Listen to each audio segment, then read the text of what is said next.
француз жұртының бір білімді адамы жазады. 1791 жылда өзім университет деген үлкен школда оқып жүрген жігіт күнімде әр жеті сайын Версаль қаласындағы шешеме жаяу барып қайтып тұрушы едім. Сонда әрдайым жолымда бір Антон деген тіленші отырып, қайыр сұрап алып жүруші еді.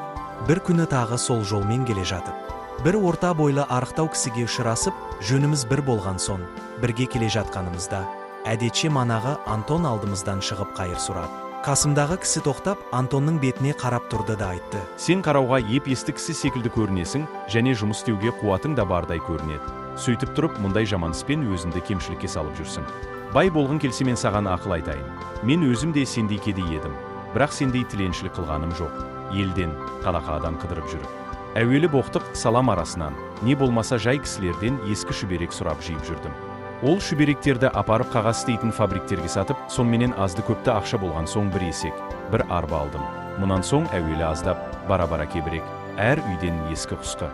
Тұтынуға жарамайтын шүберектерді сатып алып, арбамен жүріп сауда ете бастадым. Осындай іспен 7 жылда 10 000 франк ақша тауып, енді бір қағаз фабрикасына кірістім. Жасым жас, сменық, жинақты және еріншектікті білмегеннен соң, осы күнде 2 айлық тас жұртым бар. Фабрикамды балама бердім. Үмітім бар, балам да аштық көре қалмас деген. Себебі, баламды да жасынан бос жүруге, еріншектікке, қиналмай мал табуға үйретпедім. Осы айтқанымша машағаттанудан қашпасаң, сен де бай боласың, Антон. Деді де, жөніне жүріп кетті. Антон бұл сөздерді есткен соң терең ойға қалып, қайыр сұрауын да ұмытып тұрып қалды.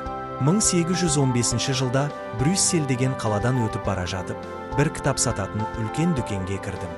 Дүкеннің ішінде бірнеше приказчиктерге олай-бұлай етіңіз деп, бұйырып тұрған бір купецтің кескіні көңіліме таныс реуішті көрінді.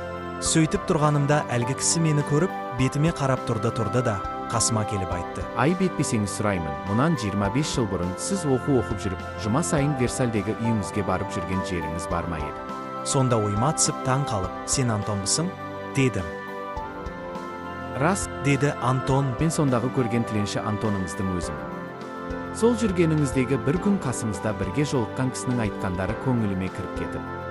Тіленшілікті тастап, жұмысқа кірістім. Ісіме нық, мағыма күтімді болдым. Ақырында сол кісінің айтқаны келіп, мінекей осы зор дүкеннің иесі болдым, деді.